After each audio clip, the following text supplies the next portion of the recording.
ating utak sa pangkalahatan ay maaaring hatiin sa dalawang pangunahing tungkulin. Una ay ang tungkulin ginagawa ng mas malalim na bahagi ng utak na tinatawag na sistemang limbiko o limbic system. Ito ay ang bahagi ng utak na lumilikha ng integrasyon o kabauan ng mga reaksyong emosyonal, apektibo at sentimental na natural na kondisyon ng ating pag-uugali. Mga reaksyon din tulad ng simpatiya, antipatiya, galit, pag-ibig, atraksyon at pagkasuklam. Lahat ng ito ay pinoproseso ng bahagi ito ng utak na kilala bilang emosyon ng utak, emotional brain. Ang utak emosyonal ay dapat kontrolado ng tinatawag na utak kognitibo, cognitive brain, na siyang mas nasa labas na bahagi, ang cortex. Ang utak kognitibo ang nagsisiguro na ang utak emosyonal ay nasa kontrol sa mga aktwal na ginagawa nito upang maiwasan ang maling mga nakakasanayan na maaaring maging mapanganib at magdala sa pagkawasak. Ang perpektong integrasyon ng mga tungkulin ng utak emosyonal at utak kognitibo ang nagtatakda ng ating pang-araw-araw na kondisyon ng pamumuhay. Ngunit ano ang mangyayari kapag ang sistemang ito na napakasensitibo at natural na kailangang sundin ay magkaroon ng problema o anomalya? Maaaring mangyari na ang utak emosyonal ang mangibabaw at magkontrol na dapat ay ginagawa ng utak kognitibo.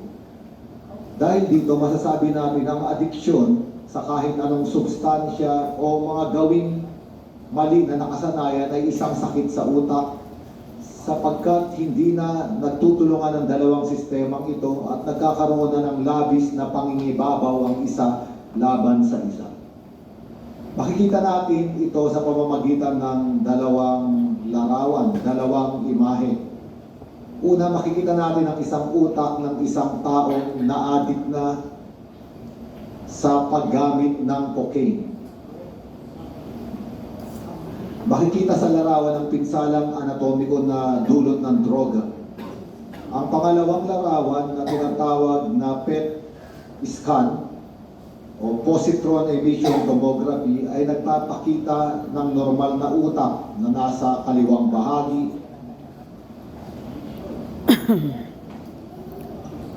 At sa kanang bahagi naman ay larawan kung paano naapektuhan ng droga ang pagtakbo ng utak.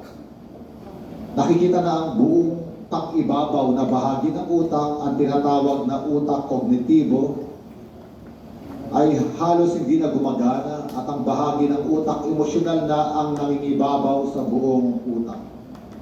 Dalawang aspeto ng adiksyon ang gusto kong talakayin sa inyo. Ang unang aspeto ay ang pagka-addict sa pornografiya na malapit at konektado, siyempre sa pagka-addict online mula sa online sex at internet. Ang pangalawang aspeto ay ang pagka-addict sa isang uri ng musika na sa kasamaang palad ay napaka-popular ngayon na tinatawag na trap music. Magsimula tayo sa pornografiya at bigyan natin ng ilang datos upang maunawaan kung gaano kalaki ang problemang ito. Maaari itong ituring ang adiksyon sa pornografiya na isang uri ng massacre at hindi natin maikakaila ang bigat ng problema. Ang karaniwang edad kung kailan unang magkakaroon ng access sa pornografiya online ay 11 taong gulang.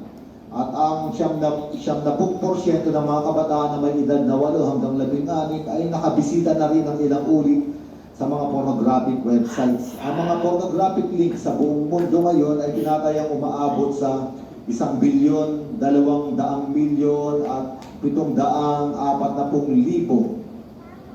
At tinatayang maaari kang makakonekta sa mga ito sa loob lamang ng 54 millisecond. Ibig sabihin, isang click lang ang kailangan para makapasok ka sa nakakatakot na mundo ng pornografiya.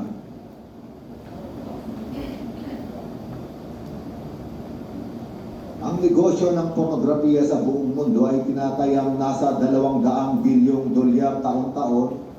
At hindi pa kasama dito ang deep web at dark web na imposible na nating kwentahin o bilangin.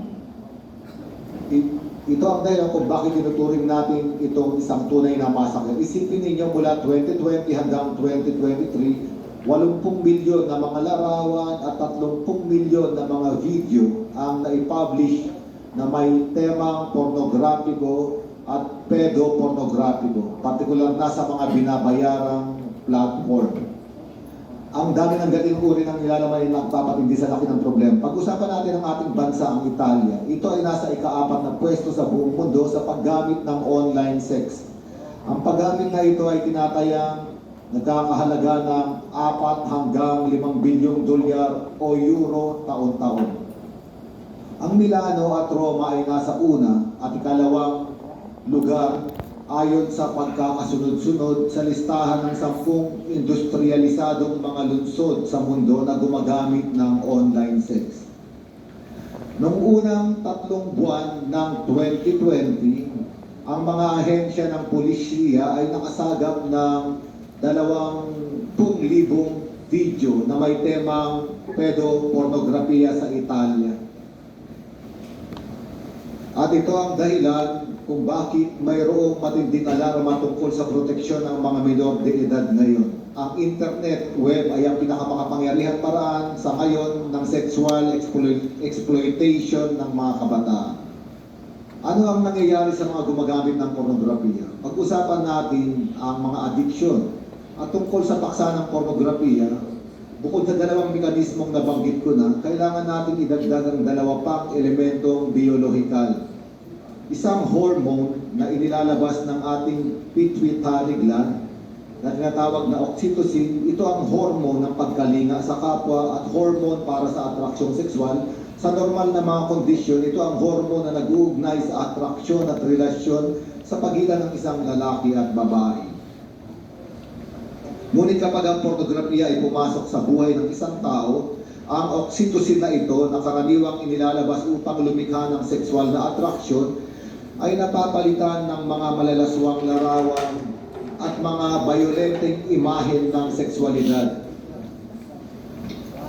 Kaya ang screen ng computer ay nagiging isang virtual lover.